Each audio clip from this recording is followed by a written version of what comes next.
Okay, well, welcome everybody to the Startup Montclair 2020 pitch competition hosted by the Feliciano Center for Entrepreneurship and Innovation. I'm George Garcia, the associate here at the center, and I'm going to open it up by introducing Carly Graham Garcia, the executive director of the center, who's going to give us a few welcome remarks. So Carly, the stage is yours. Hi, everybody. Thanks so much for making time to be here virtually. We're so excited to hear your presentations and hear about your businesses. As George mentioned, Carly Graham Garcia, I am 8 months into my role as executive director of the center. No relation to George. We hire folks other than people with the last name Garcia. Wanted to just quickly share with you some details about what we've been up to while we've been preparing for this pitch competition. As you know, the center is about 6 years old. This competition, even fewer years than that. This year, for the first time, we have actually expanded our prize categories. You'll see last year's winner, MOV.e, the 3 women with Professor Ross Malaga, and that giant check in the left-hand corner. They won last year's competition for their startup. They're still working with our center. They're actually going to be representing Montclair State at UPitch NJ later this month. And so we have added this year a female founders prize and also a community startup prize, which we are doing on a different date because we wanted to focus on students and alumni startups today. But I wanted you aware of sort of the fact that they're still in our orbit and very much connected to the center. I also wanted to just bring your attention to the picture below them. Right before COVID-19 hit all of us and impacted our lives, we have been working on an off-campus incubator where a lot of you, as you've seen from the prize categories, will be able to tap into resources available at that center. So we are currently working on figuring out how we can continue with things like co-working and 3D design and point of sale pop-ups for our business startups that are affiliated with the university and our broader community. Right now, you'll see that we are using this incubator for a campaign called Shield Our Heroes. And I mentioned the picture in the top right-hand corner. We've sort of co-opted the space until your startups have a chance to be with us in it to make PPE, personal protective equipment. As of the time George and I were putting together this presentation, we had made 1,500 shields. As of this morning, I reported in to the university that we have made 11,000 shields. This happened in just like a matter of days. So if you're local, check us out from a 6-foot distance. The last thing I'll mention is the picture below is Women Entrepreneurship Week. A lot of you have asked us, what are we planning on doing this year? We typically have hosted a event at the university in October. We're thinking about going virtual or pushing to later in the calendar year, so stay tuned. Whether you're a winner today or not, we want you to be a part of our broader Center for Entrepreneurship family. So next slide, George. I just wanted to highlight some of our supporters this year. So one of the major differences, in addition to the prize categories that we've added, are our professional service supporters. So in the past, we have not had a major cloud provider helping us. This year, we have AWS providing free credits to your teams. We also have extra support from Wix. Gearhart has been a supporter of ours for a long time. I recognize many of you from their training that they did on IP and patent protections. iFund Women, as you know, Karen Kahn, its founder, is our entrepreneur in residence. She's going to be with us through the end of December. Some of you got some prep from her team. I would encourage you, regardless of what happens today, come back and chat with her team of mentors again. And Trusona has been a supporter of this competition and has been a tremendous partner. So this year, I would say, is bigger and better. And we're really excited to continue to work with you and support you, whatever happens today. I think our next slide goes into our esteemed panel of judges. There they are. So I'm actually going to let them introduce themselves. I have gotten to know all of them. They're tremendous leaders in their own right in the startup ecosystem space. Jill, do you want to just briefly introduce yourself?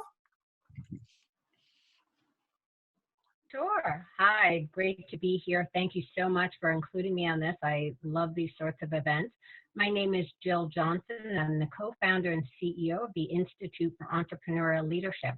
We're a not-for-profit organization that really focuses on helping to connect entrepreneurs with the resources that are necessary to grow, scale, and exit. That is a big part of our focus, and we especially focus on entrepreneurs who tend to be under-resourced, or not have access to a lot of resources.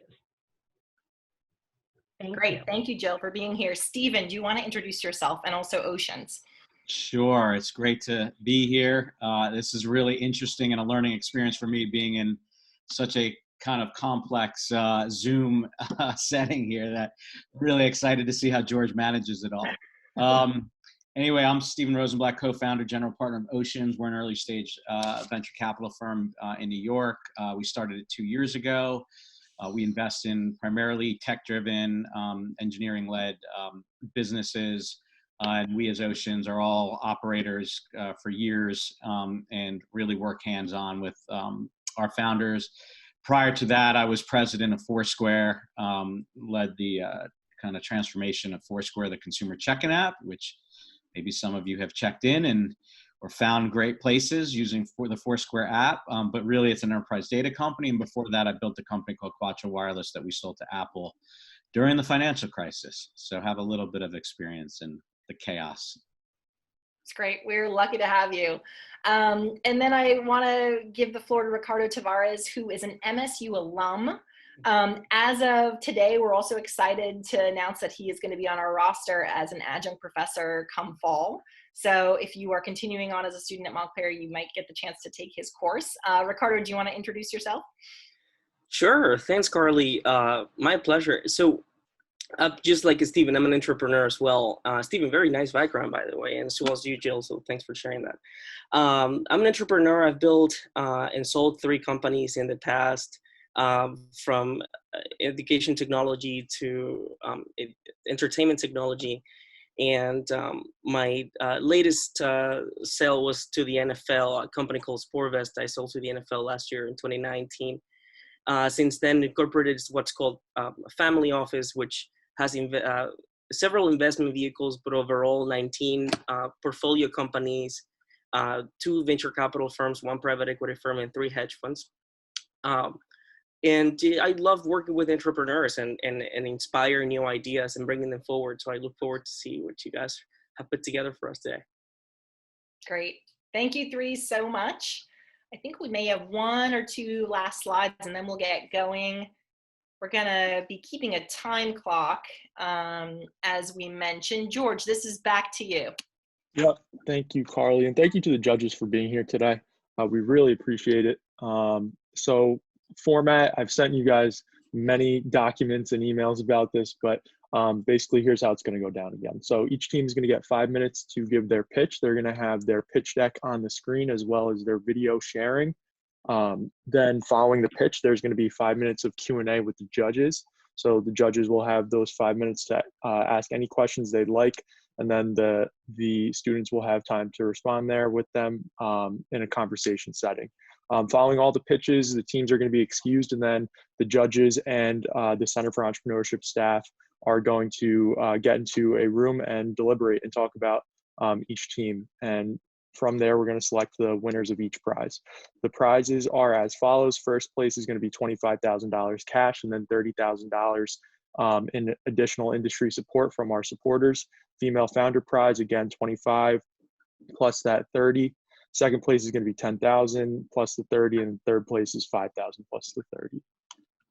Here is the pitching order for the teams. You may see that some of your times have shifted by 5 minutes. We built in 2 breaks here, so we did shift some things around, but these are going to be your times.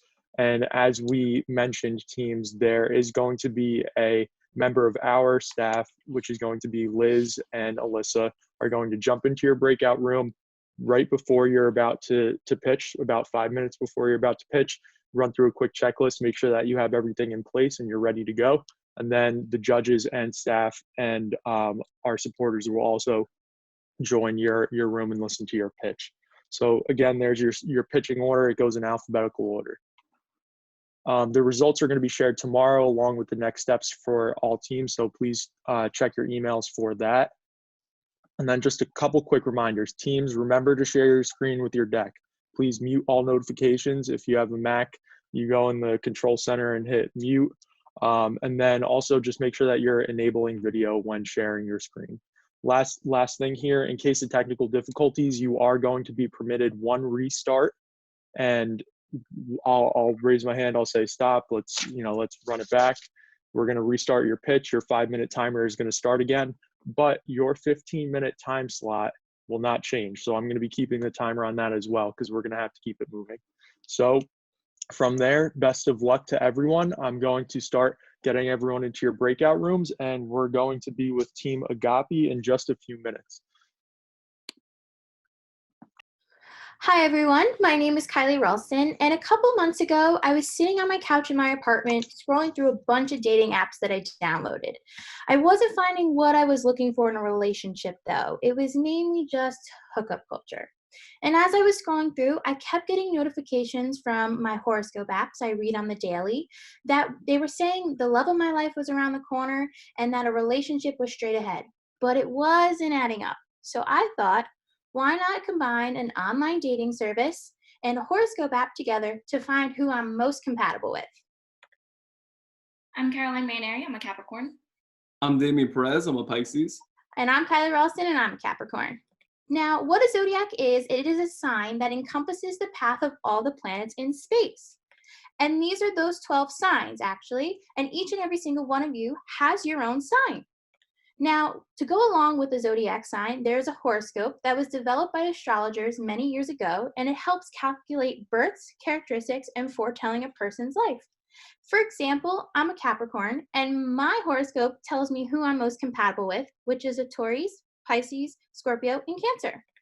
And this is where Agapi comes in, which also means love in the zodiac, love language, and Greek.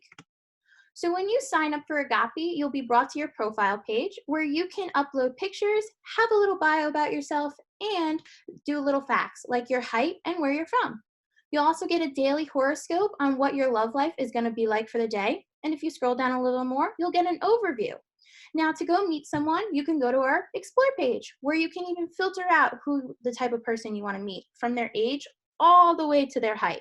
And you can scroll through as many as you would like. To see who you've matched with, you could go to our matches where you'll find your mutual likes, who's liked you, and who you've liked as well. And you can talk to any of these people as well. If you go to the messages and you see a little blue dot filled in, that means somebody is waiting to talk to you and they cannot wait any longer. But if you're still a little confused on how Agapi works, you could go to our About page where we'll take you step by step on how it works, and you can meet our team as well. And that's Agapi. All right, we are diving into a very big market. As of 2018 in the US alone, 40 million Americans use online dating applications, which is about 15% of the population. 18 to 25-year-olds, which is our target market, has since tripled in usage between 2013 and 2015. If we look at the value of the market, it is estimated between 5 to 6 billion in the US, and it's estimated to grow up to 25% by the year 2022. We have conducted many interviews, and from this we found that over half of our interviewees would use our product. What was very interesting was that many of these people who said yes had very little to no knowledge of horoscopes. However, they felt that this was something new and a very interesting idea compared to the competition. If we take a look at that competition, which is mainly Tinder, Bumble, and Match, we offer a personalized horoscope reading, which none of the other competition has and is unique to us. We also let users see who has liked them, which again, none of the competition offers. This will be limited with our free plan, and for the premium, it will be unlimited. And our starting price is $15.99 monthly, which falls in the middle of the market. For our paid marketing strategy, if we were to bring in about 250 people monthly, it would come to roughly $800. That's about $3 per customer. We would also be doing this through social media platforms such as YouTube and Instagram, and then through the Google Ad Network. For our organic marketing strategy, we will be posting on social media such as Instagram and Facebook. You can follow us at Agapi Dating. We will be sending email blasts to Montclair State students. We will be hanging out flyers around campus and in small businesses. And we will also be handing out business cards around campus at events. To earn revenue, we are offering 2 plans, a freemium plan and a premium plan starting at $15.99. We will also be charging businesses who want to advertise on our site $2 per click rate on our freemium plan. For our use of funds, we want to focus on customer acquisition, which is our premium plan or our paid marketing strategy, and then outsourcing tech support and trademarking our name. And for our exit strategy, we would love to become an app in the future and go worldwide and even be bought out by Match.com. I'm Caroline Maynard. I'm Damien Perez. And I'm Kylie Ralston, and we hope you join Agapi today.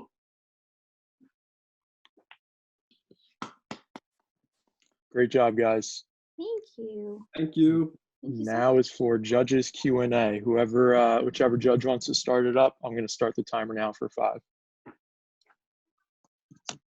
I can go ahead and get started.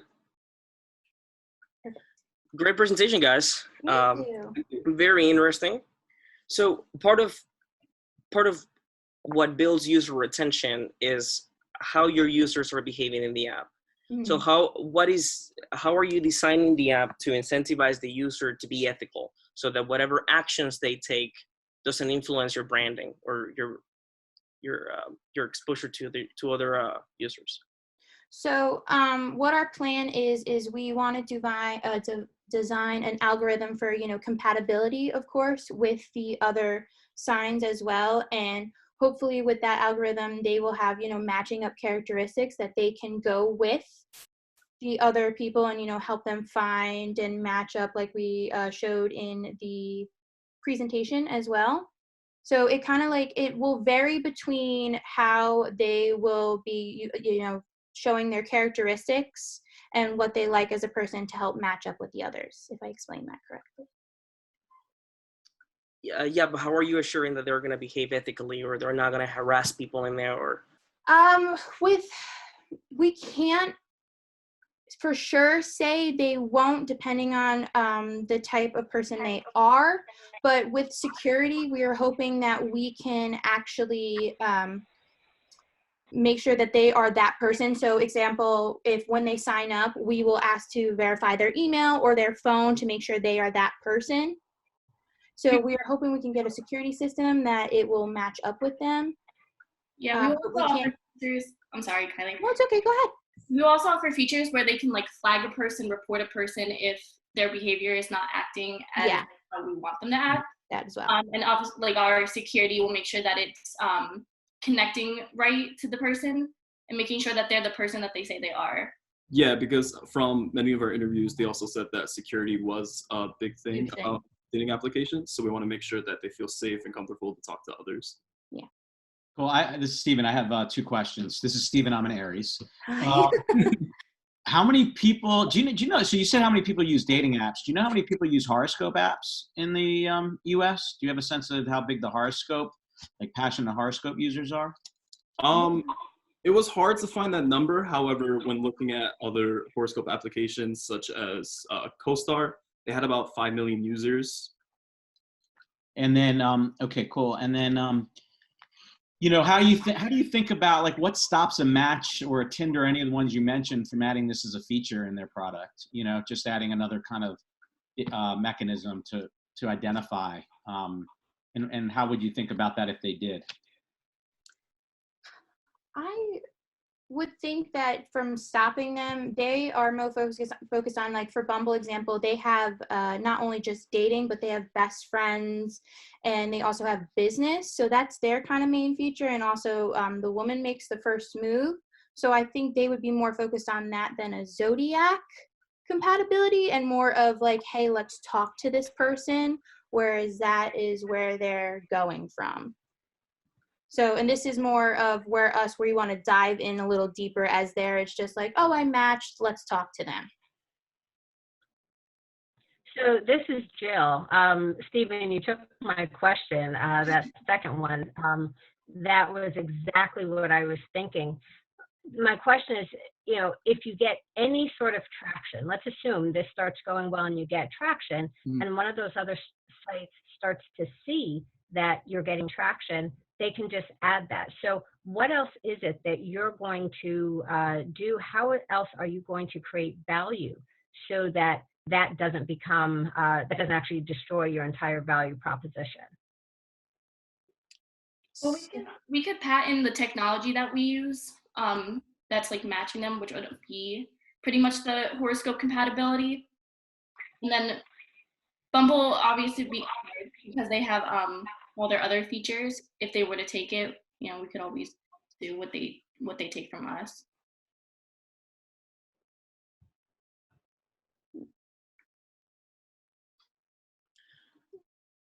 All right, When guys, we got 10 seconds left here, 20 seconds if anyone else has a quick question.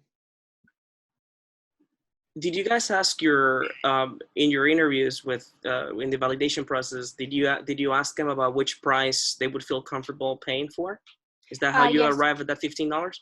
Yeah, they felt comfortable with the $15.99 because they were getting a horoscope reading and the online dating services, so all in one. And they said, and how we got there was when we were researching our competitors, it falls in the middle because they thought Bumble was a little more expensive, you know, if they're just using one of their features, and then Match. And then, you know, Tinder is based on age, so they say if people lie all the time, so it's uncomfortable with that even. So they were comfortable with the fact of $15.99 being what they get with the horoscope and the online dating. All right, guys, that wraps the Q&A time. Thank you guys very much. Thank you to the judges for your question. Great Thank job, you so much. Agapi. Thank We'll follow up with you guys, so just keep checking your emails, all right? All right, perfect. Thank you so much. Thanks. Thanks. Great presentation. Thank you. Thank you, guys. Hi, we're CloudCard, and we're all about never missing an opportunity. I'm Megan. And I'm Tamara, and we're Team CloudGuard. So picture this. You're feeling good about your important business meeting, and you're extremely prepared. You walk in, you introduce yourself, and you start to have a great conversation. As it ends, your new acquaintance asks for your business card to keep in touch. You pat your pockets for business cards that aren't there, and an eternal panic begins to set in. You make up excuses. Who needs business cards when there's LinkedIn? And I can write it on a piece of paper. Your acquaintance shakes their head and comments on your unprofessionalism. Your world feels like it's ending. But what if you could rewind? You could be more like this guy who had CloudCard in his pocket, and now he never misses an opportunity. So here's a demo of how the app would work. You can upload a card that you already have, or you could choose one of our templates that we offer to make a card. So you can have links, photos, and more text that a business card wouldn't offer. You can also have a profile page and multiple profiles where you can have an about section and list your skills. There's also the QR code scanning screen and the card scanning screen. So you can scan someone's QR code and it would add their card to your contacts. Or with the card scanning, you could scan a card that you already have, or take a picture of someone else's card and it would add to your contacts. But let's say someone doesn't have the app. If you scan their QR code, it would open up an in-browser screen and it would prompt them to download the app. We also have the contacts page where you can organize your contacts in one area. We also finally have in-app messaging where you can keep in contact with people after the fact. So when creating CloudCard, the digital business card app, we looked at the business card industry and saw it was worth $1.2 billion in 2017 with 27 million cards printed daily. So the amount of people out there forgetting their cards is plentiful. And based on this and our customer discovery, we saw people had frustrations with business cards, whether it be forgetting them, not having enough, not wanting to carry a huge stack, or wanting to personalize them and not knowing how. And so CloudCard was born. CloudCard was made to be more convenient, convey more information, and to keep people organized. When creating our app, we looked at our competitors. Our two biggest competitors are Haystack and Camcard. Haystack is a digital business card app that's more B2B and for the corporate setting. And to have multiple cards, you have to have more emails. And you can't really customize it besides having a logo and a picture. Camcard, on the other hand, is just to scan your physical cards, just to keep them organized. And then physical cards don't really have advantages that digital cards do. So CloudCard's biggest advantage is business card customization. Based on the reviews of our competitors, we saw people were complaining that they can't customize their card. And based on our customer discovery, people told us personality is at the forefront of business. So we made it a forefront of our app. We also have the profile page that Megan mentioned, where you can have things like listings and portfolios. We also have the easy sharing, so QR code or SMS or airdrop and things like that. To get CloudCard started, we need to get the app fully developed, pay for app hosting and marketing. So we estimate this to be around $15,000.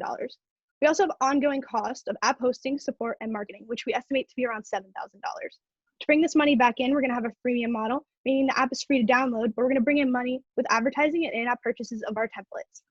We're also gonna have premium subscriptions So $5.99 per month annually, which is about $72 a year, or $8.99 per month monthly. And being that competitors have 100 million users and 2 million are converted, we think our break-even number of 306 annual level subscribers is totally possible. To bring in these 306 subscribers, we need to get our app fully developed and start our marketing strategy. Our target market are business professionals aged 22 to 50, and we believe our early adopters will be in the tech industry. We want to market via LinkedIn and Spotify, especially during business podcasts, and we have lined up our first podcast. It's e-commerce uncensored, and for $400 an episode, we can do a test with them. We also want to sponsor and co-sponsor conference events. We want to do partnerships with apps like Wova to enter the conference scene. So is CloudCard validated? We say yes. We have our website and we have 107 views, and 10 people clicked to download an app that's not even available yet. We also had 2 form submissions for people staying in contact when it is available. We also have traction on Instagram and Facebook. But this is all without marketing. Once we start our marketing strategy, we hope this will ramp up a lot.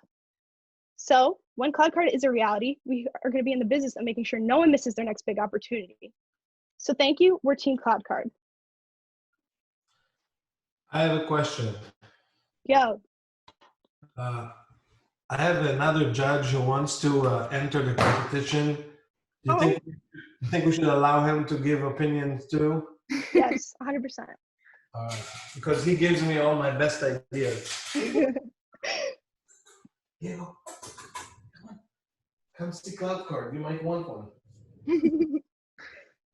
All right. Can I ask you a simple question about, do you think you'll need to spend development dollars both on iOS and Android? I mean, when you say app, you position it as a singular app. Do you think that you need both? iOS and Android? Yes. So yeah, looking at how it in the native, I think it'll run a lot smoother if we have iOS and Android app. If we just do the one where it could use on both platforms, it won't work as smoothly. Based on the estimates I've gotten from developers, this is for both of them. So. Okay. And my other question is, I don't know if you've used the LinkedIn app. They have similar features as far as scanning the QR code just to exchange cards that are already there. But it sounds like you are literally almost like making it okay to have a card that looks like a business card, like it's like old school that will become new school. How do you think the users would react to that? Like, could you let them blend things that they already have in LinkedIn with what you have here, or you think that you're just going to start your own ecosystem and you're either in CloudCard or you're not? So basically looking forward, one of our main goals is to connect with LinkedIn and use that information with our app. We'd hopefully love to be bought out by LinkedIn so they can use this as something to go off of their app. But basically how it would work is that you would sign up, you put all your information, and you can put a link to LinkedIn if you want people to be able to click to LinkedIn from your profile. That's how that would work. Got it. Thank you. Those are my questions. Okay. Thank you. So, Okay. Go ahead, Steve. Just 2 or 3 questions. One, why'd you start this? Why this particular area? So Megan and I are both designers, graphic designers specifically, and we really believe that like communication is key to make everything easier. And business cards are a key form of like communicating with other people, especially in business. We want to make the hassle of business cards a little bit easier. Great. And then second quick question is, how do you solve for the friction? You know, there's when there's a one-on-one meeting, you know, that's pretty easy, right? And that's low time. But if you have a room full of people, the time and friction of having to share digitally has traditionally been the problem. You guys are too young to remember an app called Bump, but you know, like I remember Bump. You remember Bump, right? Yes. But there was a lot of friction in that process. So how do you remove the friction of like a one-to-many atmosphere? I currently just feel like the friction for a QR code isn't as like bad as what like Bump, because like you physically had to like do stuff to do it. The QR code, especially now, it's very fast to scan. Like I know at stores and everything, people use it to get coupons right away. So people are just, once you like put it right over it a little bit, it like opens up right away. And we also have the functionality of the QR code creates a link. So if you had to, you could just share links with everyone. Great. And thank you. And Thank you. this is a quick question for me as well. Got it. So you're building an in-app messaging personalization of cards, but what's your vision for this? So, okay, these features that you're mentioning here that makes you unique, you know, any of these companies that you're, you know, High Stack, Vistaprint, they can hire the engineers to build those features. It might take you only a few months. So assuming that you get a nice traction and you go ahead and you get some users and people start paying, what's next? What's the next feature? How else are you enhancing the life of your users? Okay, so glad you asked that. So we want to connect with printing services. So if people actually want to continue with their paper cards or want to have the personality of like the paper and things, maybe we can connect with people like Vistaprint so that they'll become our partners versus our competitor. We also want to enter into like the resume building stage. So using the information that you enter into CloudCard to create resume templates that people can customize as they need and then use that. Got it. And how did you conduct the research to realize that this is going to stick? So we did customer discovery. Before COVID happened, we did in-person interviews with people, asking them questions about business cards, what kind of frustrations and things, and whether they'd be willing to use something that's digital. We got a lot of feedback that like they want something like this, or they want something where it's easier to share. And then we also did online interviews because of COVID, so getting the same information from people. Thanks. Thank you. There we go.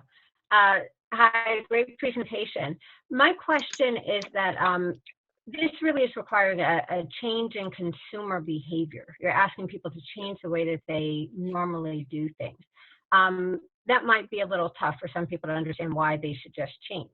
However, I get the problem that you're solving. Have you thought about approaching this from an environmental standpoint, that all the folks that are interested in sustainability and the people who work so hard to get the plastic bags banned, that those might be the people that be the adopters, and they're not doing it for necessarily the reason that you stated in your presentation. They're really doing it for a sustainability aspect.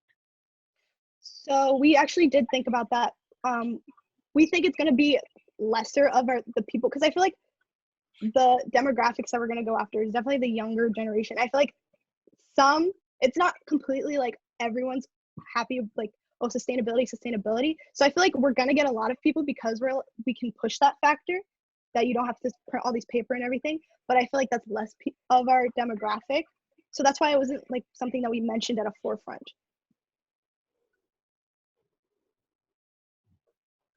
Actually, second question, based on what I was mentioning earlier about it, and this is requiring a change in user behavior. Mm-hmm. It seems like you will have to market a lot to help people to understand why they should adopt a new method of exchanging cards with your virtual card. Can you talk a little bit more about your marketing plan? Okay, so one of our marketing strategies is that we want to market on business podcasts. So using the ads either in the beginning or throughout the podcast, because people really have connections right now with people that are on podcasts, like the information they're giving to. So they have already have the dedicated audience. So we feel like if we go after these business podcasts, they're going to be more apt to look at it because of that. We also want to use LinkedIn as a marketing service because that's where all the business people are. And then we could do, Megan and I both work at a marketing agency. So we were also thinking of doing like video ads on Facebook of like the interactions of like the awkward interaction when you don't have a business card versus how easy this could be to show people visually like what it could be like with the world of using the virtual card. All right, guys. That's just about how much time we have for judges Q&A. We're a little bit over right now. So thank you judges for your great questions. Thank you CloudCard for your presentation. Ricardo, Stephen, and Jill, just a reminder to input in that Google form as we go along. And then at the end, there will be a submit button, but we're going to keep moving along here and we're going to move into the next breakout room. Thank you, CloudCard. Thank you. Thank you. Thanks. This regular old floss makes my gums bleed, and using it in public is so embarrassing. Isn't there a better way to take care of my teeth, Hassan? Well, it's funny you mention that. Hello, esteemed judges. My name is Hassan Kashif, and I'm the proud founder and CEO of Doctor Floss. My name is Zaki Tahir, and I am the COO of the company. Dr. Floss is an innovative, patent-pending technology that solves the dreadful issue of flossing.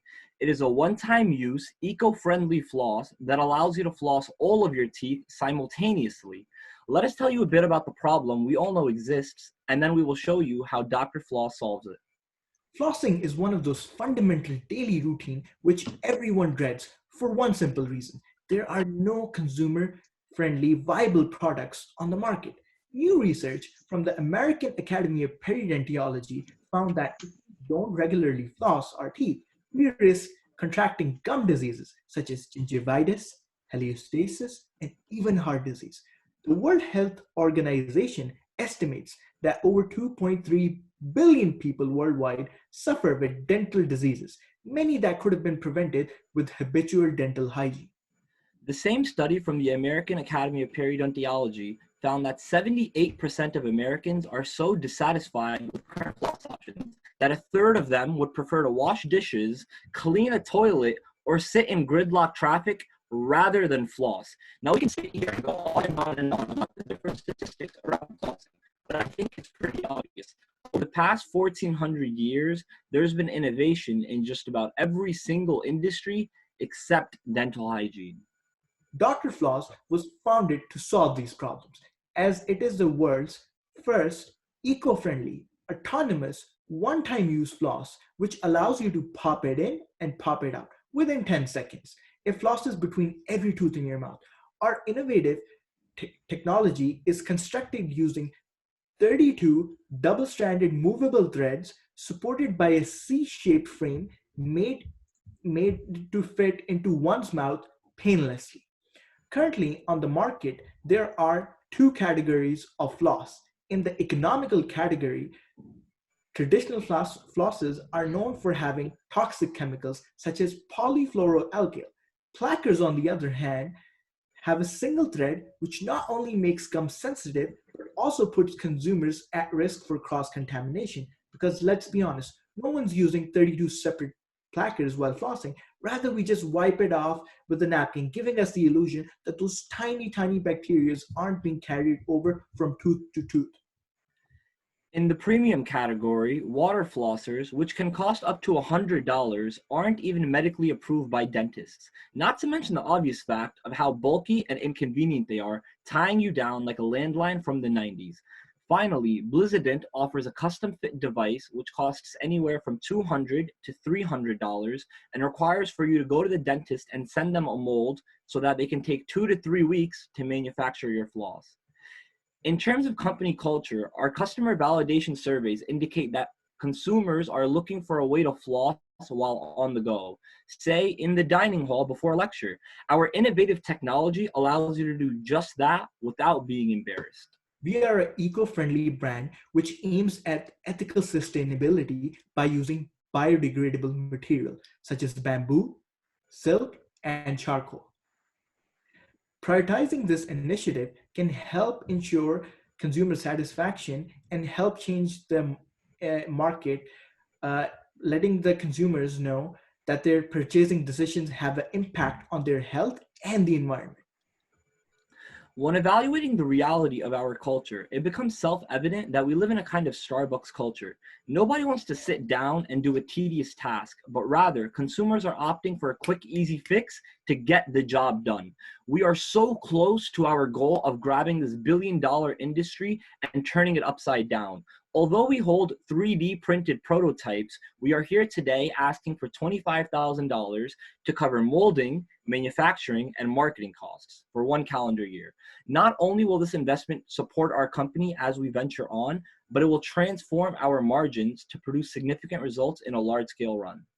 When compared to our competitors, we are neither economical nor a premium product. Dr. Floss is an economically niche product. We plan to sell 60 floss units for $24.99 through our website, directing our focus on e-commerce market. With your seed money, we can take Dr. Floss to the market and help make floss easy for consumers all over the world.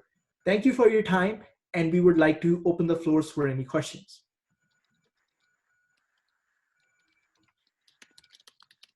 Great job, guys. Any judges, feel free to start your Q&A and I'll start the clock. Yeah, I can get started. Guys, great job. Very impressive. Walk me through all of the regulatory approvals that you need to go through before this can go out to market. And where are you in the process of that as we speak right now? So right now we have a 3D printed prototype, as you can see. Yeah.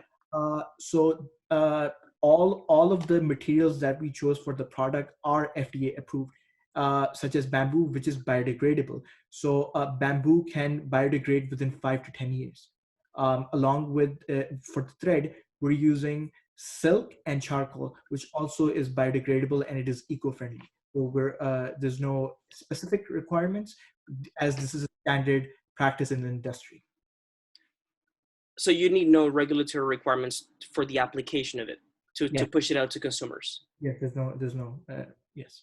It's essentially as if we're manufacturing a new toothbrush, because the actual materials already, like silk floss in itself already exists, but consumers are still having to go through the tedious process of flossing. All we're doing is making it into a practical application where you pop it in, move your mouth, and pop it out. Yeah, my last question before, how do you make sure it works for all? Great question. So if you look at our sizing chart, it comes in two sizes, a senior size and an adult size. So everyone's mouth is difficult. So medically speaking, there's a direct correlation between a person's height and a person's mouth. So it would just be according to your height. And also, secondly, as you can see, there are small beads according to which, for me, for instance, I have crowding in my teeth. I don't have regular teeth. So with the beads, you can adjust it accordingly. As you pop it in, the floss will glide through the teeth and it will fit painlessly. I have a question for you. You mentioned before that the alternatives require you to go to the dentist to do fitting. And it sounds like you don't think that you will need that. Could you tell us why? So that was for our competitors. One of our competitors is Blizzardin, who go for custom made. While we're not, we provide standard sizes, a large size, an adult size, and a junior size. That's why there will be no molding required. And so, the main point that I'd like to emphasize on this is the fact that our technology that we've developed has bamboo beads which move back and forth. And what that allows you to do is fit it to the size of your teeth. A great example is me. My front two teeth are fake. I was in a motorcycle accident in 2016, and flossing is very difficult for me. So what this product will allow me to do is move the beads to the side and pop it right in, while maintaining the integrity of the C-shaped design that allows me to floss painlessly and effectively. Okay. So I think my question is, if the other company could have just used standard molds, why do you think they chose to go to making custom as opposed to just producing a million of these? So what they are is they're actually a premium brand that offers other products as well as a toothbrush and teeth whitening kits. Their target market is ranged more towards upper class, whereas we're targeting more of the middle class. I can touch into our target audience for a second, where essentially we're looking to target a median household income from anywhere from $70,000 to $100,000, whereas they're targeting a higher class, a premium, where you'll find consumers using water flossers and products such as their own. And just to add on, the biggest differentiate factor is that the threads are C-shaped, which is recommended by dentists, while their floss threads are straight, which makes the gum sensitive. So I'm one of those who I hate flossing and I get yelled at every time I go to the dentist. Have you showed this to dentists, and have you gotten feedback from actual dentists and how many dentists, and what's their feedback? So I've shown this to about 5 dentists. I'm a pre-dental student myself because I shadow to a lot of different kind of dentists, and they've approved of this, and they're like, this is a innovative idea. And yeah, obviously, I'm sure, Mr. Steven, we've all had that experience, when you're at the dentist and he's stabbing your gums and there's blood pooling in your mouth and you're just getting a lecture like, oh, you should be flossing, you should be flossing. But what it really is there's no viable products on the market. Plackers are difficult to use. This takes too long. The water floss is expensive and bulky. What we're trying to offer consumers is an easy and an affordable way to floss quickly while on the go, which is perfect for someone like me or you who lives a busy lifestyle and doesn't have 20 minutes a day to sit down and floss. And have you thought about like the pricing scheme? Because you're kind of just selling it one off, you get a pack. Have you thought about that either a subscription or through, channels through the dentist to like how? Absolutely. So I'll touch base on that for a second. So in terms of how we actually plan to sell it, it will come in a pack of 60, which will give a 1 month supply considering consumers are using it twice a day. And what that allows us to do is we have 2 target markets where we do want to focus our attention on. The first being is our website that we've already set up through Wix. And the second being through licensing out to other companies and through dentists. So we actually do have a network of dentists that we are in contact with right now. And all we're waiting for is for our patent to be approved and for us to actually start manufacturing. And the only thing holding us back from doing that is actual capital to let us take this product to the market.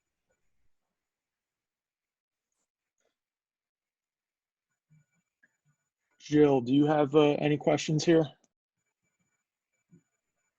You're on mute. Nope, you just answered my question with that last comment. And if I may just add on to that, if there are no questions, in terms of our market strategy, I know I want to just bounce off that point. There seems to be a new shift in consumers where a new generation of consumers are looking to opt for vegan and eco-friendly brands. And we're essentially targeting them by collaborating.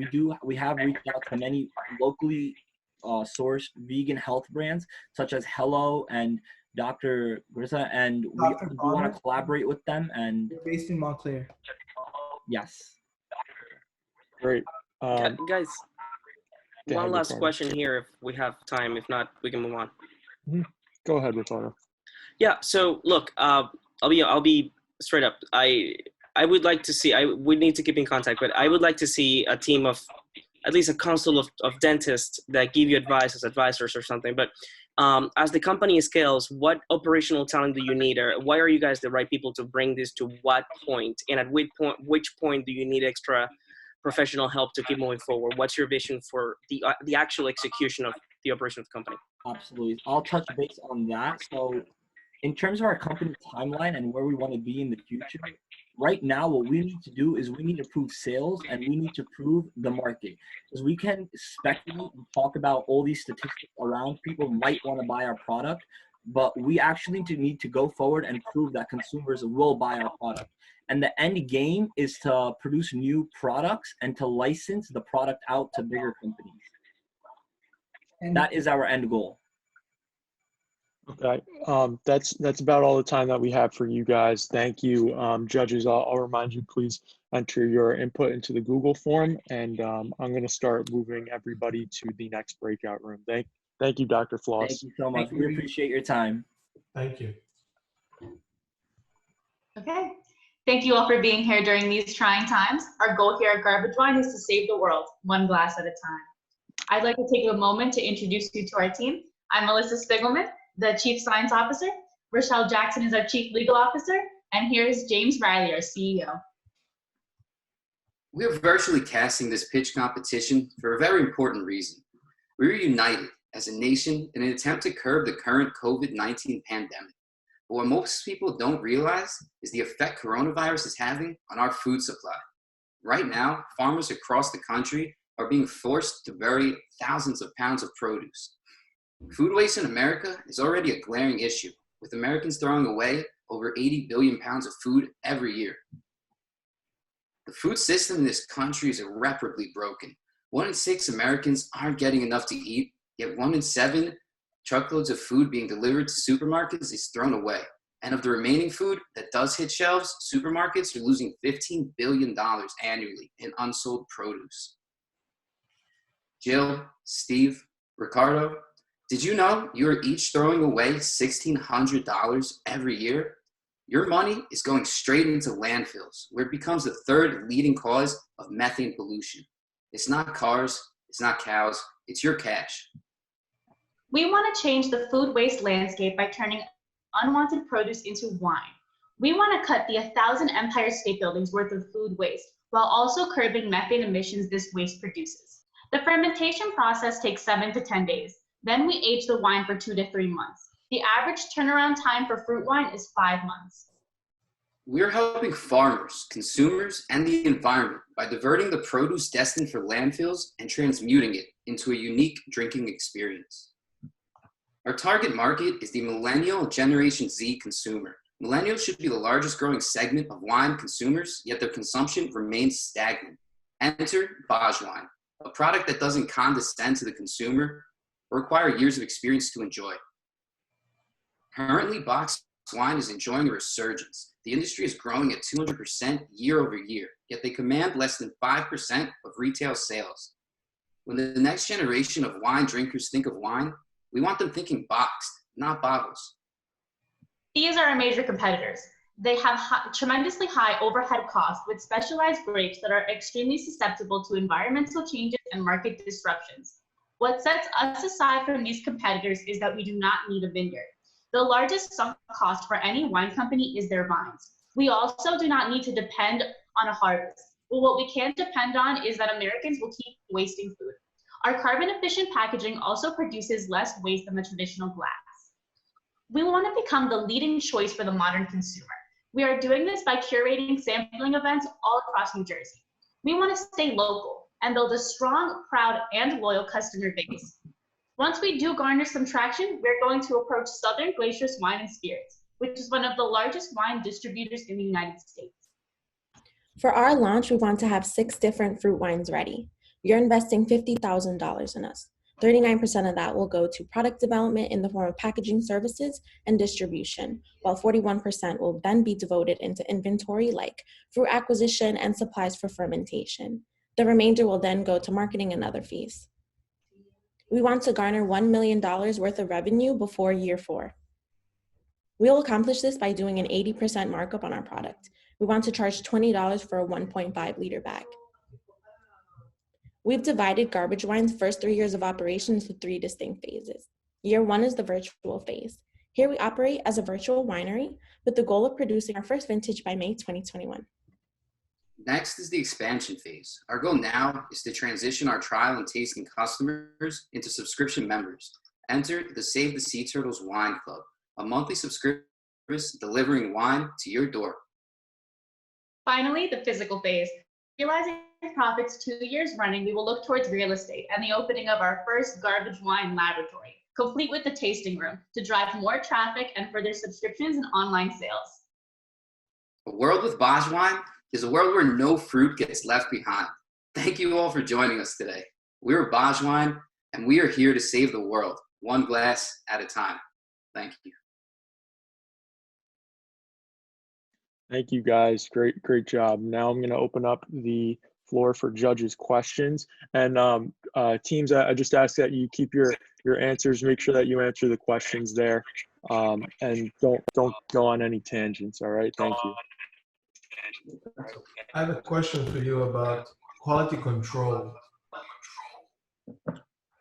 If you are buying wines from a vineyard, you know who you bought it from, they can take it back if it's bad, or you can source back. How are you planning to do that? Source back the origin of our fruits? Yes. Well, we would be very open and transparent that we are reclaiming fruit produce that either is coming from a retail supermarket chain or a farmer direct. So I guess we would have the information on our website or put it on the bottle as well. But the only 2 places we would be sourcing fruit from is either the major distributors, the major retailers, or the agricultural producers themselves. But it would be a very fluctuating, dynamic situation, to be sure. Okay, because it's all about, FDA and food safety at the end of the day. And my next question to you is, have you verified that the things that are thrown out are of wine quality? So due to the fermentation process, we would be accepting fruit that is probably past its shelf life, but once it's been turned into wine, we're just using the sugar generally from the fruit, and the yeast is transforming it. So the yeast isn't very picky, but there wouldn't be any pesticide residues. Like, we would be taking care to boil the fruit. It would be freezed beforehand. That's how I would be storing it. And then it would be put through our fermentation process and fermented and aged. And then there would be a quality control after that, measuring alcohol levels, pesticide levels. We would use mass spectrometry and other chemical testing methods. How are you ensuring that there's consistency from one box to the next? So we would be producing specific vintages, and then so each vintage would be very similar in terms of consistency. We would source all the fruit, we would freeze it at our facility, and then we would produce it all in the same batch. And then if we could also do a blending process utilizing the wines. But as far as consistency between batches, we would be producing seasonal vintages based on what's available to us. Can you tell, first of all, ambitious idea, so congrats, but you have garbage wine and badge wine. What's garbage, what's badge? What's the branding difference? Is badge? Melissa, you want to? Yeah, so garbage wine is our LLC. That's like the company we're operating under. Badge wine is the product itself. Got it. And then, I'm curious, you're going to try and convince consumers to drink, food that's been disposed or, that got thrown out. Like, what's the marketing angle on this? How are you guys thinking about how you're going to convince consumers, like, they're drinking something, that perception, you're like, I don't know, this is like not the, this is the perishable stuff. Like, what's the branding, marketing kind of angle around that? Well, our main goal here is to target the younger markets. So we want to be quite transparent and authentic in all of our marketing material. Like, we're going to be honest. You are drinking fruit that would normally be relegated to waste, but it's also ugly fruit as well. So in a similar method to what Imperfect Produce does or what Misfits market, this is something that maybe is blemished or maybe is bruised and like a consumer might not pick up. But when it becomes a wine, it's a different product at the end of the day. And by buying our product, you're doing your part to combat something that is a huge issue in this country. All right, we have about a minute and a half left for questions if any judges have additional questions here. What's your capacity and how do you ramp that capacity up if this really takes off? So our initial capacity would be 3,000. We're basing it off of 3,000 gallons based on the funds we would be allocated. So utilizing 3,000 gallons, every gallon is 3.7 liters, and we're going to be in a 1.5 liter format. But then as far as scaling would be, by the third year, we would want to be ramping that up. We would want our own real estate. We would want our own facility by then. Also looking into partnerships with local vineyards. There's one specifically, it's called Sky Acres, that has a very fermentation process, actually patented. And their CEO is a former pharmaceutical manufacturer who patented this process himself. So we would look into partnerships in terms of scaling and then purchasing a physical location for our laboratory. Guys, what makes you the most qualified person to create a wine product that compares with really high quality wine out there already through this process? I mean, do you have any advisor that's a biochemist? I mean, how are you really? So I'm trying to understand the talent gap here. Okay. Yeah, right now we have one advisor. I mean, I've been producing these myself, and we wanted to have tasting samples available to you, but due to the format that we are utilizing, we were unable to do that. Our primary advisor is Leisha Cohn, and she has contacts with the Southern Beverages distributor. She's worked for Coca-Cola. She's worked for AB InBev. So she has a lot of industry contacts. But as far as industrial fermentation, we would look into partnerships with local vineyards in terms of a master vintner and a master sommelier. But in terms of the small scale initial production, I do have a background in fermentation, and we have been working on this project for over a year. So we are very familiar with the home brewing process. Initially, it would be us, but we are looking for advisors, and we would be speaking to local vineyards as well as manufacturing and industrial size fermentation specialists. Thank you. All right, guys. Thank you guys for your questions. Judges, thank you, Garbage Wine, for your presentation. That's all the time we have for now. Judges, please enter your scoring into the form. So from here on out, we're going to have a break. We're going to have a 15-minute break. We're going to come back around, let's call it 2:30. It'll be 13 minutes. So judges and other audience, please just click in the bottom right corner of the screen, leave breakout room. It'll bring you back to the main room, and then we'll do a 15-minute break. And then we'll be back here at 2:30. All right. Thank you. Thank you, guys. Thank you for being here. Thank you. Thank you. Thanks, Great job. Hi guys, my name is Christian Ramirez. My name is Siani Kaba. We are MOV, and we are teaching people to take better pictures. MOV is developing a social photography platform that takes aspiring photographers and turns them into experts. We believe that with practice and good feedback, anybody could become a good photographer. If you take a look at these two images, they are telling the same story. However, they are sending different messages. The image on the right is capturing a more intimate experience of getting a tattoo, while the image on the left is capturing the environment of getting a tattoo. Even if you have the latest DSLR camera, you will still take bad pictures if you don't know how to take a good photo.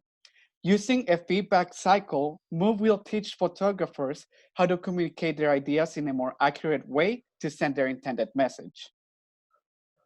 How it works. Our users will become better at taking photos by following the first 5 stages of our platform. In stage 1, challenge selection, MOV will provide users with interesting challenges. They will select the topic and define it through a picture. Stage 2, brainstorming, MOV will prompt its users to think of keywords to define that specific topic. Stage 3, the submission. Users will then submit a photo, a small descriptive paragraph, and keywords defining that topic. Stage 4, users will be prompted to provide feedback on other submissions of that challenge. The feedback is done through a quick visual survey. An example of one of the questions on the survey would be to rate how appropriate that picture is to that topic. Stage 5, the results. MOV encourages its users to see what others think of their submissions. Through this feedback, they will discover if they were able to send their intended message. Stage 6, research. MOV will collect what people think of the submitted photos. We will construct consumer insights and use this data for future projects. Every single minute, there are 400,000 images uploaded to the internet.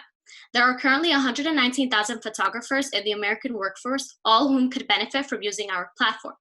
There are also 385,000 architects and 105,000 graphic designers, all whom could benefit from real-time consumer research.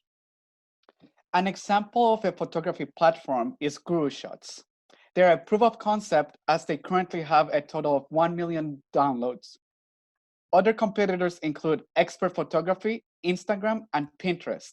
However, none of these competitors have a meaningful feedback cycle that stimulates their users' ability to take better pictures. Our target market are aspiring photographers whom we believe are millennials and Gen Zs, at whom together make 50% of the total US population. So why should you invest in us? With the data that we collect, we plan on creating consumer insights that we will be selling, and we also want to make pop-up exhibitions. An example of this is the Ocean Cube exhibition of 2019. our team was part of it. This exhibition was about water contaminations in the oceans, and it was so successful that it made it to the New York Times. When creating Ocean Cube, we noticed it was very difficult to find out how people visually define concepts. We believe that with MOV, we'll solve this problem. We also have a already built basic prototype, which Diane is holding on her phone, and we have the completed platform blueprint to create the application. These are also the intended graphics made by members in our team. How are we making this happen? We want to create demand towards our platform and our market research through the use of social media, relationships with universities, architectural firms, and consumer insight seekers. We want to profit off of our market research while providing photographers a platform to get better at taking photos. In the first year of our 5-year plan, our goals are to fully develop the application, build up social currency, and increase brand awareness. We believe that with your help, we'll be able to cover the initial cost of developing the application and get the patent. And with this, we'll continue to raise funds to be able to complete the application. We want to leave you off with this.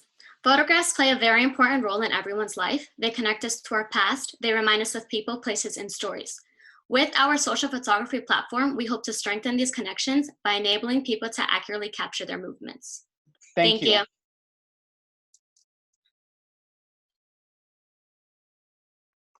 Nice job, guys. We're now going to open up the floor to our judges to ask some questions for 5 minutes.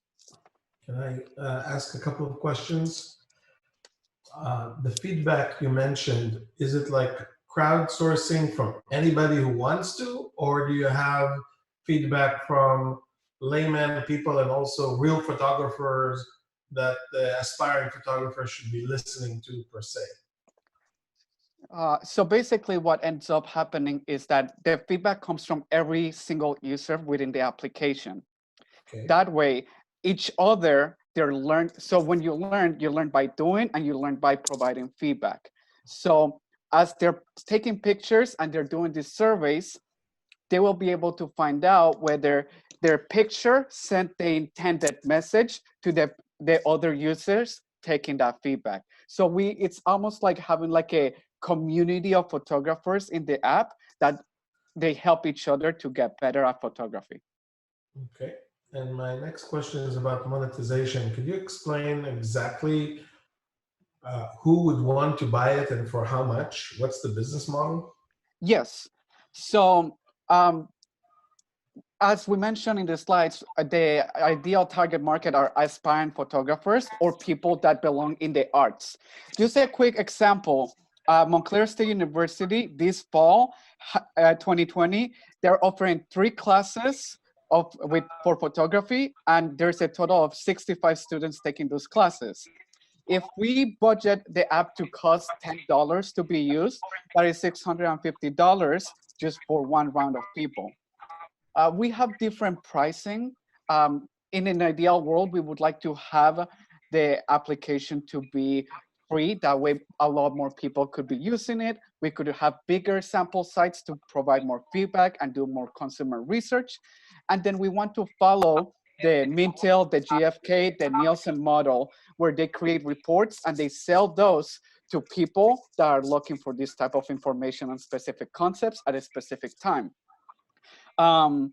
So that's a type of the strategy of the pricing that we want to do. We want to talk to investors also on if they want to do it at $10 every download, $5 every download. Another kind of pricing that we had was that at $10, we need 10% of the total American workforce of photographers to make $119,000. Or if we only need 1%, which is 11,000 people, we would make $11,900 from profits. And we believe that if we do our marketing strategy in a proper way and we are able to build the relationships, we'll be able to get there with hard work. Thank you.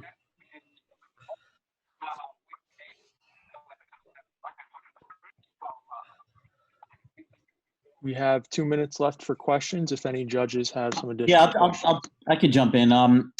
So have you guys done any? mentioned your market being photographers, aspiring photographers, and your market I'm sorry, Jill. We can't hear you well. We can't hear you well, Jill. I am losing here. I'll jump in while Jill's fixing her tech. So have you guys Googled, have you done a Google search for how many photo apps that exist? And have you looked in the App Store about how many photo apps that exist? And how are you, I mean, because there's a lot of them. How are what you building, how is it different? A lot of the applications in the market right now are basically editing. You take a picture and you slap a filter on, or you take a picture and then you add something on. That's post-work, post-digital process. What we're trying to do is we're trying to teach people to think before they capture. That way they get they capture the stuff that actually sends the message. Yeah, so okay, sorry, go ahead. I was just going to say, basically our difference, I would say, is the feedback cycle. We want people to learn from other photographers if they are capable of sending their intended messages. How do you think about the friction in that process, though? I mean, and the user experience around that, because it seems like a lot of work for the user. Well, the way that the user is benefiting, because they see the challenges every day as kind of like a game. So by gamifying this process, they are able to see the videos that we're gonna do, the tutorials, the steps-by-steps on how to, okay, pandemic. Let's say a business wants to know what are people's perspective right now during this global pandemic. So if we want to visually define that, how does that look like? A user might say, I might want to take a picture of that. They accept the challenge. We describe the picture, the challenge itself, and then we prompt them on think about specific items, objects, topics, whatever they might be, the keywords. And we teach them that these are the potential things that should be part of that picture. Once they capture that and then they submit it, then other people will be seeing it, and then they will find out whether those items which they took a picture of sent the right message. This process basically it amplifies the ability or stimulates the ability for people to learn composition in a photography environment. All right, we have time for one more question here. Yeah, guys, so what happens in the end? What's the overall outcome for the user? So let's say that you have a community of users that use the app and give feedback to each other constantly. Mm-hmm. And let's assume that your app actually delivers value to them, and they're able to somehow improve their picture taking skills, and then they're realizing that the feedback that's coming back, it's actually it's increasingly accurate as time goes by. They're realizing that their pictures they're taking are now being more accurate to how people perceive it. Okay. What happens then? What happens next? I mean, you have a 10 out of 10 in accuracy of what you're actually trying to deliver. So what? Correct. Great question, Ricardo. So as people grow, we want to be able to, from a company standpoint, notify them and let them know, oh my God, look at the improvement that you have done from month 1 to from 2. 10% of your pictures are now being seen as more accurate, right? And as this is happening and we create the exhibitions, we want to invite these photographers that helped us get the information, the consumer insights, to be part and influence their take pictures at the exhibitions. We want to give them a showcase where this person was working here, because photographers need exposure. To build up their branding, to build up their persona. We want to offer them a platform where they could also network, and they could also be able to validate their ability to take professional pictures. And to follow up on that, we also want them, even if they feel like they are getting the proper comments and they are getting better at taking pictures, we want them to continue using the platform as a game. Like we said, we're turning it into a gaming platform so that they can continue doing different challenges, and they can help with their feedback, they can help other people get better at taking their photos as well. Jill, did you have any questions real quick? No, I think she just answered my question. Okay, awesome. Thank you guys. Thank you to the team. Thank you to the judges. Let's go. We all have a job, right? Some of us 2, maybe 3. The real question is, do you wear it proudly or does it wear you? Hello, my name is Samuel Falzone. I'm a designer, detail obsessor, and true product lover, studying industrial design with a minor in fashion. Hi, my name is Keyshawn Rana. I'm a junior studying accounting, finance, and math with an upcoming internship at Goldman Sachs. Hi, my name is Rachel D. Alfonso. I'm a creative and currently a partnership coordinator for a high-profile fashion photographer. We are Operari, a workable brand focused on individuality. In today's pitch, we'll identify the problems within the fashion industry and describe how we, Operari, can solve them. Style relates directly to culture, and many clothes today have lost their identity. Currently, there is a disparity between utility and fashion in the workplace. Consumers often must forgo one for another, especially if you are a woman. Sadly, the majority of clothing is thrown away before the end of its useful life. To combat this number, we need to get more use out of our clothing.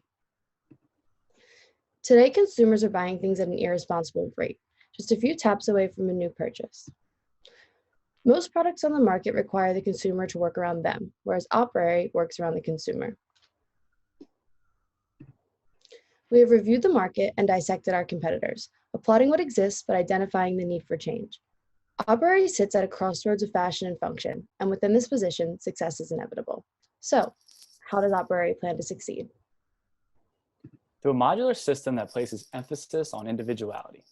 Serving a wider range of needs in an ever-changing industry, Operari can adapt to new routines based on an individual's preference, granting the ability to style and reinvent oneself. Introducing the essentials. Our first collection stems off the back of traditional, trusted, and timeless pieces, thoughtfully designed and sustainably sourced. Here we have our handyman, Justin, utilizing the work pant with the zip closure add-on. And on the right, our blank canvas coat, worn asymmetrically with a classic flat pocket. Here we have Alexis, power posed in the work pant, and myself in that exact pant, along with the rest of the collection. We have worked hard to make these garments unisex, so they can be loved by everyone and handed down to future generations. Aaron gets handsy with the tote, wearing it at just the right length for him due to its adjustable strap. Carrying options vary depending on what you choose to carry, add on or off. Here's a story of our add-on in relation to the pant. Our unique design consists of highly engineered buttonholes that can support detachable features, while contributing a distinct detail to the brand. As you can see, the buttonholes configuration creates a unique graphic quality to establish our brand's identity. Even when not wearing an add-on, common pockets remain on each article of clothing. The coat features an exterior pocket, as well as an interior pocket to hold more personal things.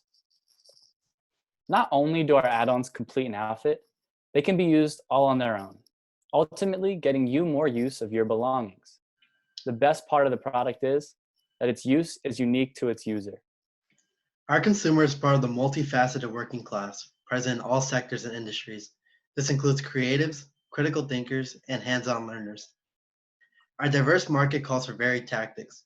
Our main strategy will be selling direct to consumer, either individual pieces or the complete collection. Our brand allows the ability to customize through add-ons, generating synergy and complementary sales. With collaborations, we can explore licensing our add-ons to sportswear brands, luxury fashion houses, and tech companies to leverage the latest innovations and trends. The nature of this product promotes multiple purchases, resulting in customer retention. As their needs change, so does their desire for add-ons. We are in the global workwear market with an approximate value of $28 billion. This immense market makes the potential consumers endless and gives us the opportunity to establish ourselves as the face of functional fashion. Through a survey, we found this gap had a desire to be filled by identifying potential consumers. Through the results of 500 respondents, we found that a brand like Operari is the perfect solution. Unfortunately, our final costs have been delayed by the current pandemic. However, with the planned 4 times markup, these are our estimated numbers. Here are some short-term and long-term goals of ours. The how we use 25,000. We'll get a final development of our SKUs, build brand development awareness, and invest in inventory. A valuable attribute of our brand is the individual and collective skills that we each bring. Now I ask you to invest in us. How would you use Operari? Nice work, guys. We're now going to open up the floor for the judges Q&A, 5 minutes, and I'll give you a 2.5-minute warning as well. Great, thank you. So is this used for uniforms or for retail consumers? I mean, what's your vision? Is because you mentioned, you know, that you want to change the personalization of, you know, clothing for work. But is this uniform based or what's? Yeah, so Operari stems off extensive research on uniforms and uniformity. And we saw that uniforms really lack the sense of the individual, and that it doesn't change. They're very permanent. So we want to put control back in the hands of the user and make people proud of their job by finding what works for them. And through this uniform that looks very you know, clean, they could find the configuration that works best for them in their job. So my last question before, you know, most of the uniforms are signed by the businesses that employs the folks, right? So what's usually the uniform represents meaning, it represents responsibility, and it also gives somebody the opportunity to look the same as just to be identifiable, right? What's your plan to convince businesses as opposed to consumers to change their entire clothing to your? We're not marketing businesses. We're really involved in the consumer, going directly to consumer. We want this could work anywhere from the handyman in town or the fashionably inquisitive who like to make fashion statements. So this is really just about anyone, and it's applicable to anyone's lifestyle to find out what works for them. Okay, thanks. Although I do want to mention, we're not turned off to the idea of licensing this to brands, but our main focus is for the individual.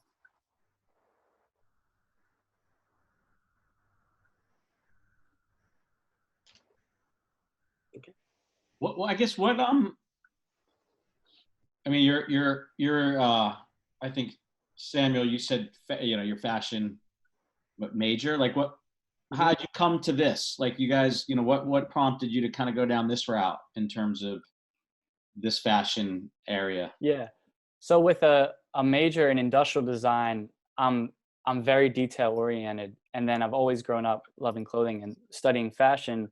I found that well, for me, this is actually a big part of my senior thesis, and this is something that I've been studying, just looking at the future of work and the future work industry, where with automation ramping up, there's a lot of uncertainty to the working class. And I think through this uniform or through this attire, there's a lot of social commentary on automation and artificial intelligence, while making the employee valuable and ultimately employable. Great, thank you. We really want to inspire like creation, and through hard work, we want to make hard work cool again. So we want to make a uniform or an outfit so fun to use, and so it just like inspires you to make something or really get crafty.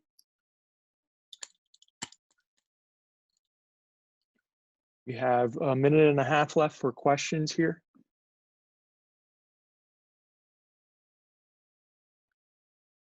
I could jump in one more. You know, I know breaking through retail's really difficult, right? I mean, there's so many different brands, and so how? I know you said you did market direct to consumer, but how do you envision building the brand? Building the brand is very important to us, and we want to stay true with that. We want to stay true to the brand without excluding anyone.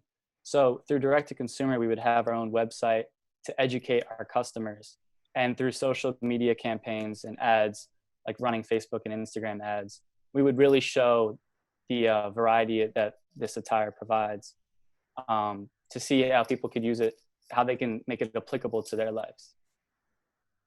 Kind of adding on I think, to that. yeah, Sorry. go ahead. Kind of adding on to that, after studying the retail space, we found that routes such as trade shows or testimonials will work best, especially with the social media era. So testimonials with our product through a common social media influencer, or trade shows where we can really showcase the product and how it works would, again, help us expand our brand.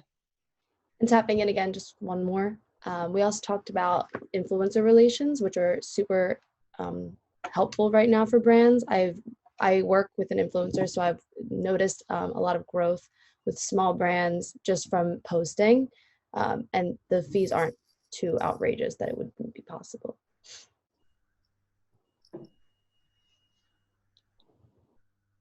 We know it's very expensive to educate a consumer. So through this, we see that retail, this could get very messy in a retailer's hands.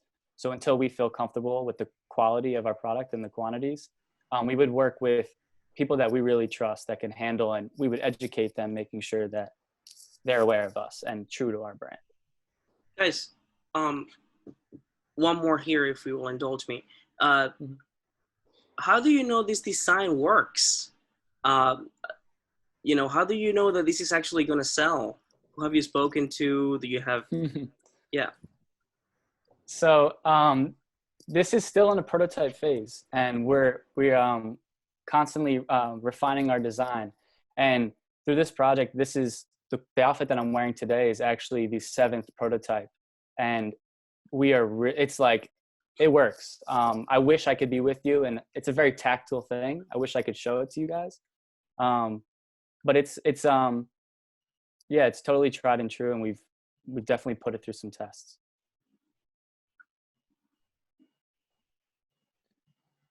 Jill, do you have any questions for the team? My question was really just about testing. Have they been out to the market to really get that feedback that they need? Sure. So that survey that we referenced within the presentation, some of the logistics behind it, we leverage our social media presences. So our survey ended up being our social media following. We had about 1,200 viewers throughout all 3 of our Instagrams and about 500 respondents. And to keep it unbiased, the questions that we asked them, they were told that it was for a class project, just to make sure that the data we're getting was truly unbiased. And I have gone out into the field and talked to, this is like my passion project, so I'm always sharing this with people and getting tons of different feedback. Good evening, everyone. Let's play a quick game of Would You Rather. I promise it'll be fun. Would you rather provide your family a little bit of healthy food that's expensive and inconvenient, or provide your family a lot of unhealthy food that's inexpensive and convenient? Well, for many families, it's not a game. They must choose between health and expenses every day. We are Solo's Foods, a fast food restaurant serving Latin and soul food. Our slogan is good for the heart and soul because we serve food that is both nutritious and delicious. We've thought about the answer to the previous question because no one should have to choose. Our answer is affordable and healthy food. Hi, my name is Keon Parker. I'm a senior in the MSU Nutrition and Food Science Department.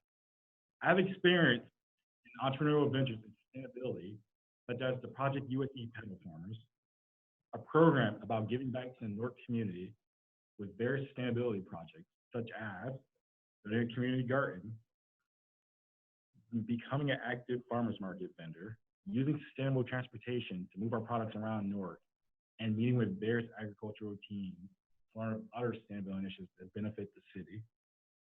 Hi, my name is Diamond Lundy, a graduate student in the Nutrition and Food Science Department.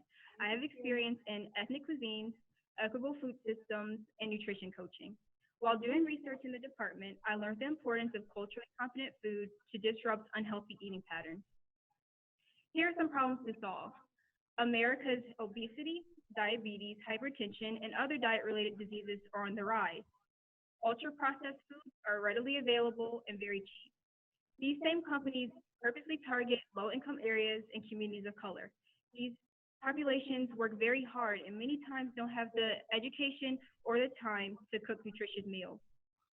The foods we eat influence everything from our our general health, mood, attention span, and energy, all the way up to our susceptibility to common illnesses, diabetes, hypertension, and even our susceptibility to the novel and terrifying coronavirus. One of our solutions here at Soul Food is to offer delicious, healthy food. We use My Plate as a guideline to give our customers the energy and nutrition they need to tackle the daily challenges of their life. And our business offers a fusion of authentic Latin and soul cuisine to keep our customers coming back for more.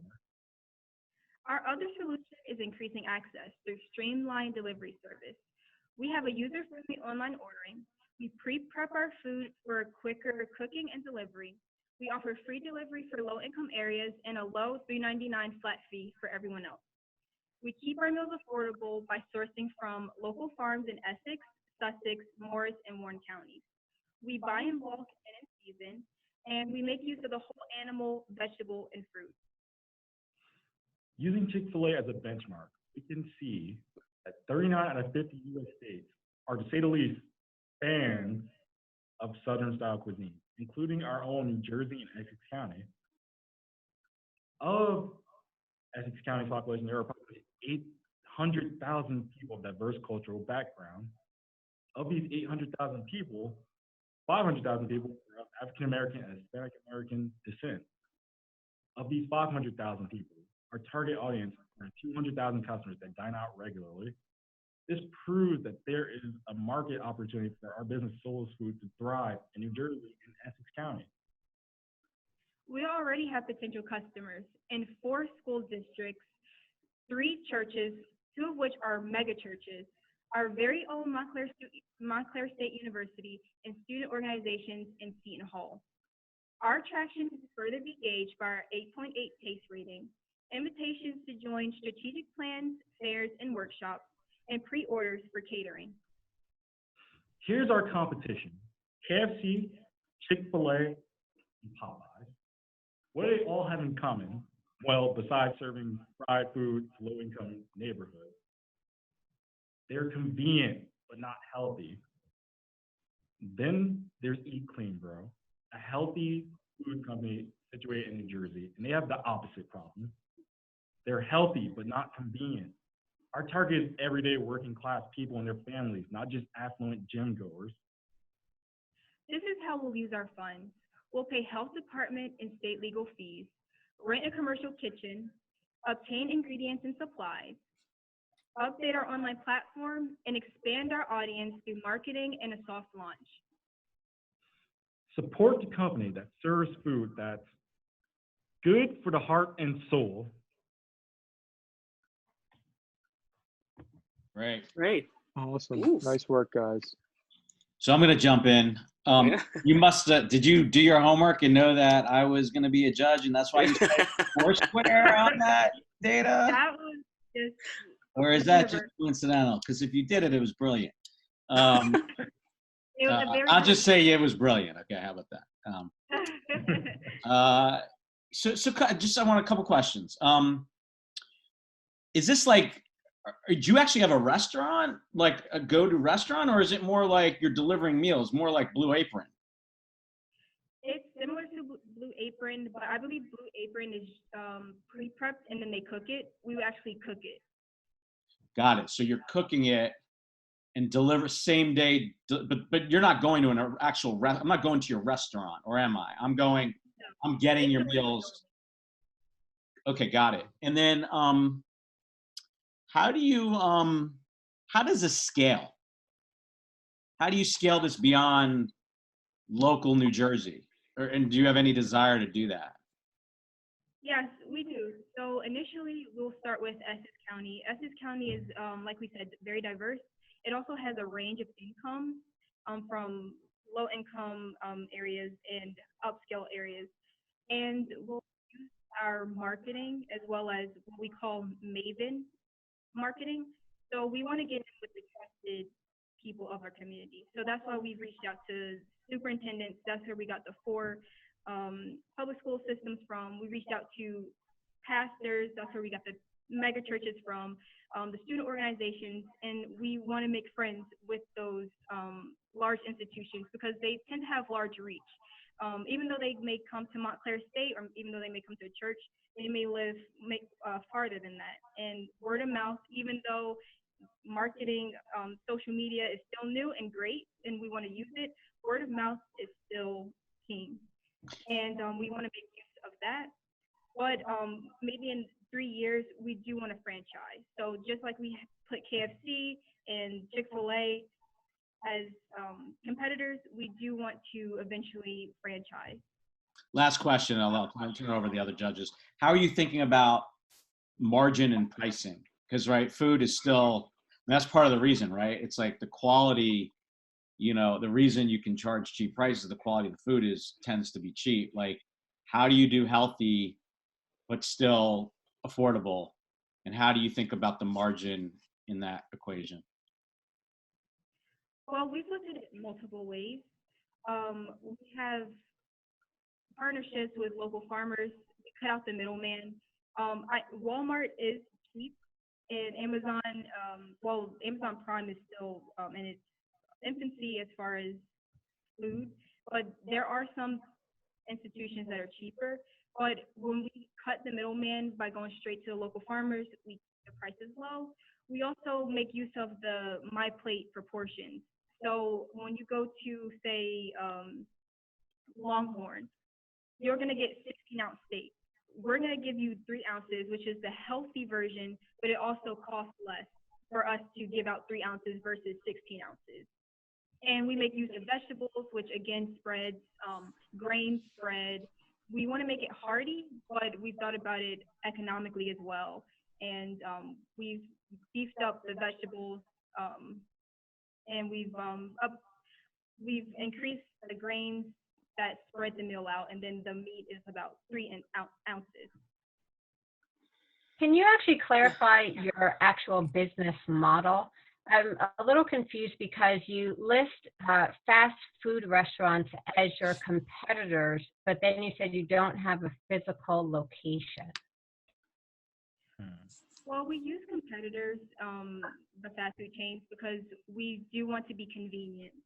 I know some, like speaking with other people, we've heard that maybe Whole Foods would be a competitor, or Panera Bread, but they really don't have the reach for our market like KFC and Chick-fil-A and Popeyes has. What about Cornbread, which is in Essex County? Yes, I know Adina Bio, and she did have a nice model, but to my knowledge, I don't think she does delivery, and if it is, it's probably through a third party. And Uber Eats, DoorDash, Grubhub, they all take a fraction of the price. We use our own delivery service, which doesn't eat into our profit.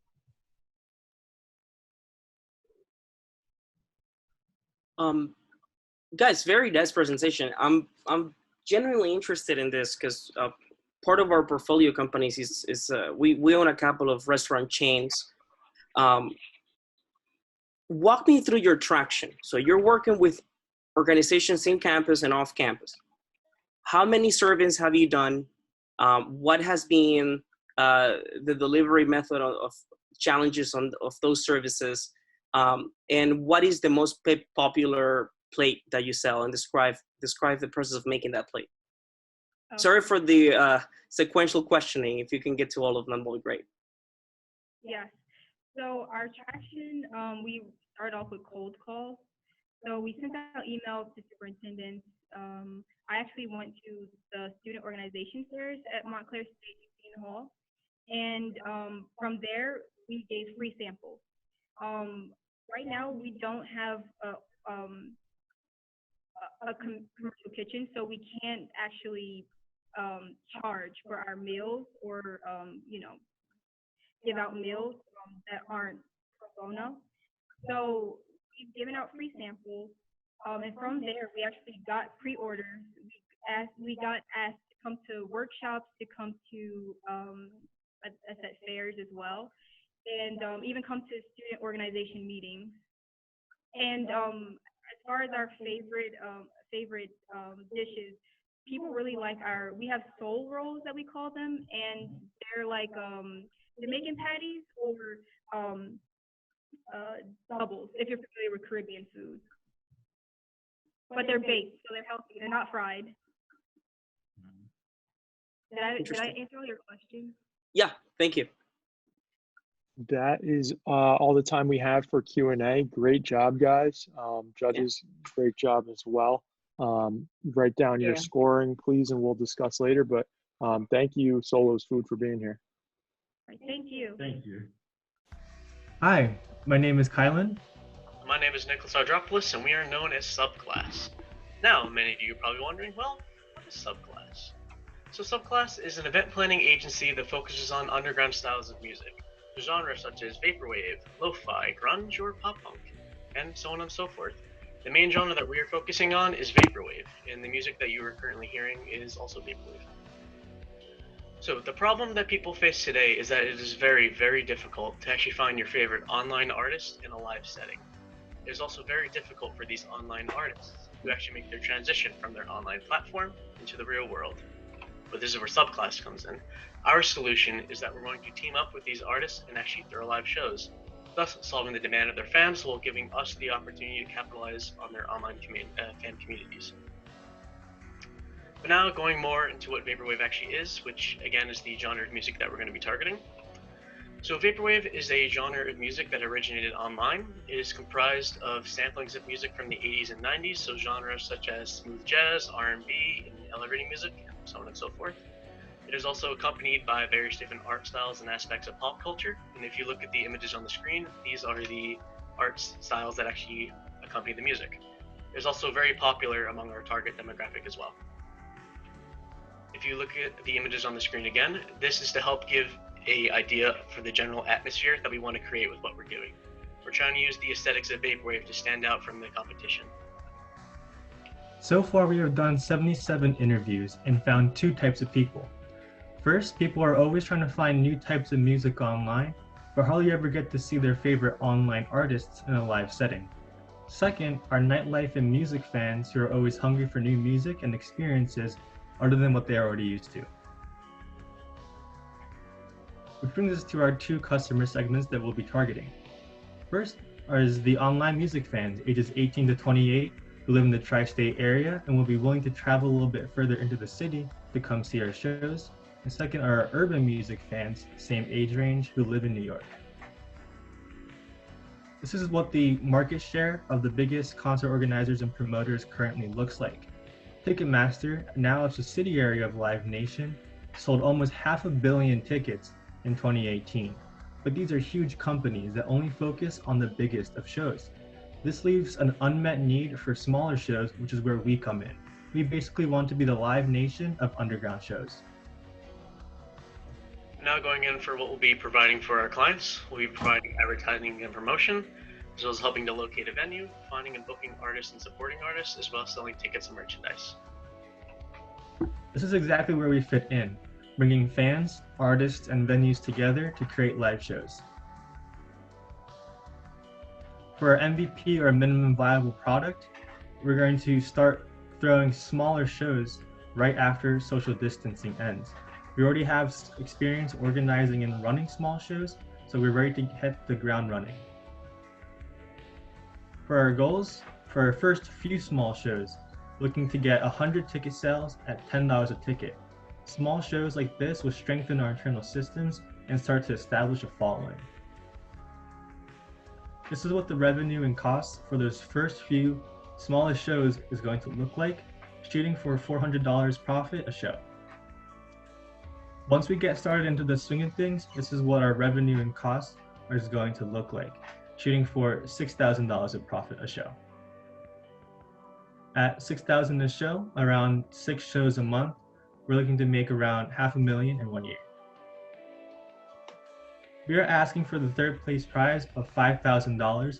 This is going to help us start with our first 5 shows, cover the cost of those first 5 shows completely, and help us invest in a projector, fog machines, lights, and decorations that's going to help us set us apart from the competition. Again, my name is Kylan Dede. I'm Nicholas Ardropoulos, and we are Subclass, and we're looking to be the next big thing in the music industry. Any questions? Nice job, guys. Nice job. It may get a little hard to hear. Oh, the music's gone. Thank you. 5 minutes for judges Q&A starts now. Who are your competitors? There are other small event organizing agencies. Of course, a lot of them are, friends just throwing small shows. Once it moves up into the market that we're trying to go for, there are other competitors like Sub Pop or Minty Boy who focus on specific genres.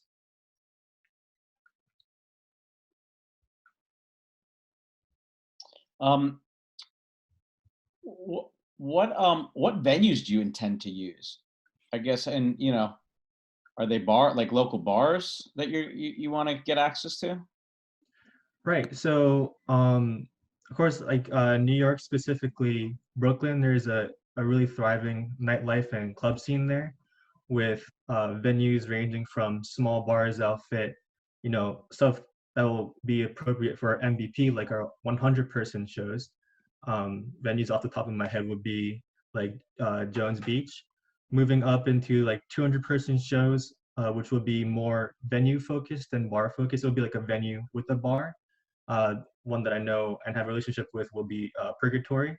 And then moving up into, our bigger shows will be places like Market Hotel or 444 Club, places like that. And how does like a SoundCloud play into your strategy? I said it again? How does like a SoundCloud play into your strategy? Like, they have a ton of independent artists, right? I mean, is yes. it or not, because yours is so, very specific to a particular class? Right. So, SoundCloud, their thing is like, hear tomorrow's biggest music here today. This is where a lot of online artists put up their tracks for free and start to gain a following. This is, of course, we're going to be reaching out to a lot of SoundCloud artists, a lot of just local underground artists, and see who has an underground following that they haven't been able to capitalize on yet.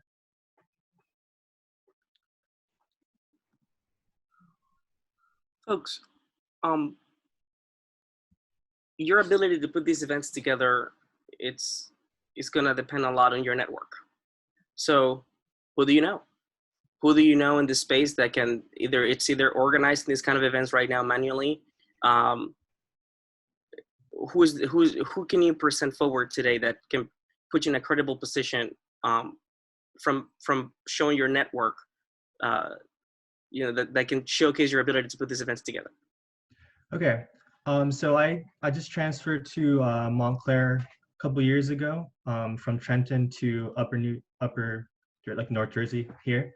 And in my time, I've been able to, take the train to New York almost every weekend and make a lot of connections in the local underground, event organizing space. I've thrown a couple of shows, like smaller bar shows with some friends, and I've gotten to know a lot of important people. One person will be Brittany. She runs this event organizing group for like electronic music, like really hard to tell music, called Melting Point, and they're famous for like big warehouse raves. Another person, if you guys are familiar with, what is it called? Elsewhere, which is one of the biggest venues in New York. I'm good friends with the stage manager there.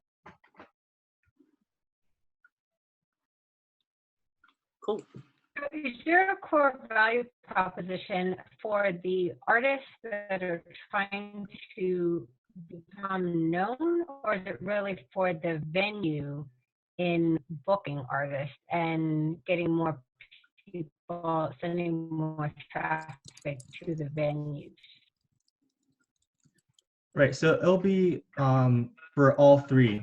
So for our fans, we're going to present to them people that they already like or they might like in the future, but haven't, really had the opportunity to go see them live. For the artists, these are people who need that little bit of opportunity to go from their online following into a real life setting. And for the venues, of course, we're going to be bringing a ton of people, and they're going to be making a lot of money on the bar sales and things like that. And which segment do you feel you have to capture first? in order to convince the artists that you can get them into venues, you have to have the relationships with the venues. But for the venues, they want to see that you have the relationships with the artists. Who do you feel is the most critical to get up front? Correct. So this is where our minimum viable product like shows, our smaller shows, about 100 people. When we send so when I would send an email to progressively larger and larger venues, they're going to want to know where I've thrown shows, who I've worked with, and how many people I was able to bring into the door. So as I work with smaller venues that are easy to get my foot into, I'll be able to build up that credibility and work from these 100-person shows to these 1,000-person shows.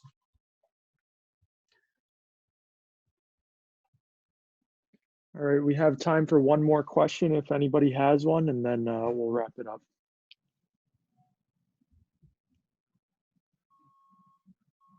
Okay, that looks like that is Ricardo. Looks like I he's have one more talking. question. Okay.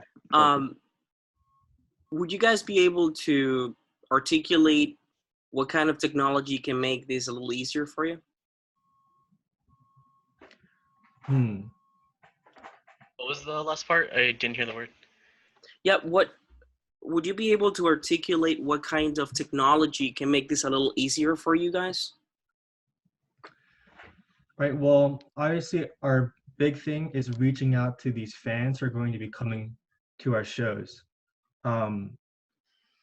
We were just planning on using Instagram. For interviews, we found that second to word of mouth, most people just go on Instagram to find shows that they want to go to. That's the platform that we were going to be advertising on, building a following on. So that's the technology. It's already there, but we're going to be taking advantage of that.